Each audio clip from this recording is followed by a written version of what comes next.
ये मेरे मुझसे ना ये ट्रांसफॉर्मेशन जिस ट्रांजिशन Yes. ये ट्रांजिशन मुझे ना मुझे समझ नहीं आती कि किस तरह से कर लिया, बिकॉज मैं अपने ऊपर हम सब अपने ऊपर रखकर सोचें, हाँ जी, आम इंसान, हाँ कि आप एक ऐसी फील्ड में आपका ताल्लुक़ है जो कि आपकी ज़िंदगी का हिस्सा बन गया और वहाँ से हट के उस एक्सट्रीम से हट के इस एक्सट्रीम पर जाएं आप. Not extreme is not a good, it's not a, कोई बुरे तरीके से नहीं बोल रहा extreme, in a nice way, कि एक अलग तरीके का काम करते हैं और बिल्कुल अलग तरीके का काम आप कर रहे हैं इस वक्त. ठीक है, कैसे यार, इम्पॉसिबल है. इफ अगर आप इजाज़त दें मैं इसमें थोड़ा प्लीज़ सा, हाँ प्लीज़. क्योंकि मुझे याद है मैं भी 95 हूँ, तो मैं इतना नहीं उनकी म्यूज़िक के टाइम में था, लेकिन 2002-3 के टाइम में मुझे याद है कि दानियाल भाई हम जब बैठा हुआ करते थे, क्योंकि हम अम्मी अबू के कमरे में ही सोया करते थे, तो अबू जो थे जब अपनी म्यूज़िक, जब उन्होंने उनका सोलो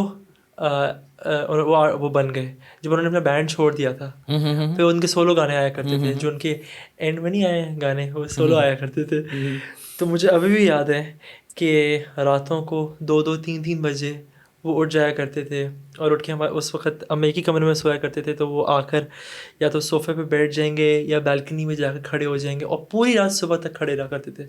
इबादत नहीं करते थे, वो तो म्यूजिशियन थे, लेकिन वो पूरी रात बेचैनी में रहते थे. Probably thinking about something. हाँ, क्योंकि यार दानियाल भाई, हमने एक जो म्यूज़िशियन की लाइफ होती है वो भी देखी है जब हम छोटे थे, तो वो असल में सिर्फ एक म्यूज़िक नहीं होता, वो एक पूरी ज़िंदगी होती है उसके साथ जो जुड़ी होती है. पूरी ज़िंदगी उसमें लाइफस्टाइल, बेसिकली लाइफस्टाइल होती है, उसमें हर तरह के उसके ताल्लुकात मुख्तलिफ होते हैं आपके यार, लोग जो आ रहे होते हैं आपके पास, वो मुख्तलिफ होते हैं पूरे, डिफरेंट होते हैं. फिर ड्रिंक्स वगैरह और ये सब की ऐसी हर चीज़, हर तरह की, पहनावा, खाना कपड़े, पीना, खाने पीना. दोस्त अहबाब, सब कुछ मुख्तलिफ है.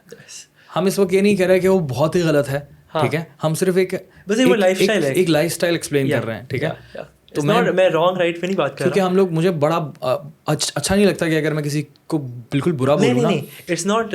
उसका रीज़न ये है कि सामने वाला बुरा मान जाएगा. हाँ जी, 100%. लेकिन हम एक रियलिटी बता रहे हैं. हाँ, क्योंकि मैं आज उस तरह की ज़िंदगी तो अब नहीं गुजारता जो हम जब छोटे हुआ करते थे उस वक्त गुजारा करते थे. उस वक्त हम लोग को शौक़ था, हम जा के फ़ोटोज़ वगैरह ऐसे जो मॉडल्स वगैरह छोटे छोटे बच्चे लेकर होते, तो उस वक्त शौक़ भी था.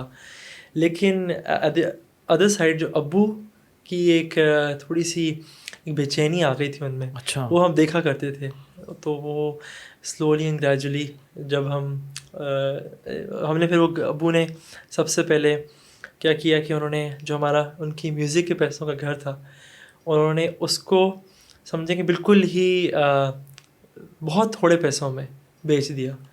हाँ, उन्होंने कहा, मौलाना तारिज़मी साहब से मशवरा किया, तो उन्होंने कहा कि उसको बेचना पड़ेगा, क्योंकि ये मैं म्यूज़िक को बुरा नहीं कह रहा, लेकिन वो ऑफ कोर्स, लेकिन इस्लामिकली तो बुरा है ना. हाँ, फिर इन दी एंड हम लोग बॉटम लाइन, अगर हम लोग शरीयत की बात करें, और शरीयत में बहुत सारी चीज़ें हैं जो कि बड़ी क्लियर हैं कि यार ये गलत है, वो गलत है, वो गलत है. हर चीज़ को मैं ग्रे एरिया में नहीं डालता.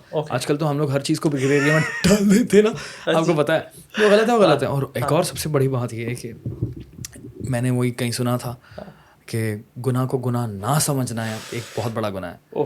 ठीक है यार, वो इसलिए ना क्योंकि मैंने अगर कोई गलत काम कर दिया, कोई गुनाह कर दिया, और फिर मैंने उसको गुनाह ही ना समझा, तो मतलब कि मैं अल्लाह से उस गुनाह की तौबा ही नहीं अब करूँगा, क्योंकि मैंने उसको गुनाह ही नहीं समझा. तो वो गुनाह बस मैंने समझे अपने साथ यहाँ पे रख लिया. उसने शुरू में वो गुनाह इंसान अगर करे तो वो लिखता नहीं है.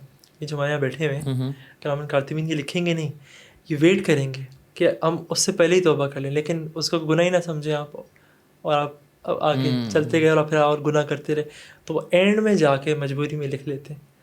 तो गुनाह को गुनाह ना समझना, इसलिए खूबसूरत बात की आपने. बात यही है ना कि मुझे पता है मैं भी बहुत सारे गुनाह करता हूँ. ठीक है, और मैं ये कहता हूँ कि अल्लाह ताला मुझे माफ़ करे. ठीक है, म्यूज़िक सुनना, ये सारे काम ऐसा नहीं है कि मैं नहीं करता भाई, मैं बिल्कुल सब करते हैं. सी आई एम नॉट आलिम या अनफॉर्चुनेटली. हाँ, ठीक है, लेकिन मैं ये वाली बात कर रहा हूँ कि ये ट्रांजिशन मैं अपने अंदर बोलूँ कि यार मैं इस लेवल पे चला जाऊँ, अल्लाह करे यार ऐसा हो जाए. नहीं यार, आपके अंदर ये एहसास है ना, बस दैट्स इट. बस ये एहसास ही तो है, यही तो हमारा दीन है पूरा. दीन एहसास ही तो है, हर चीज़ का एहसास हो जाना.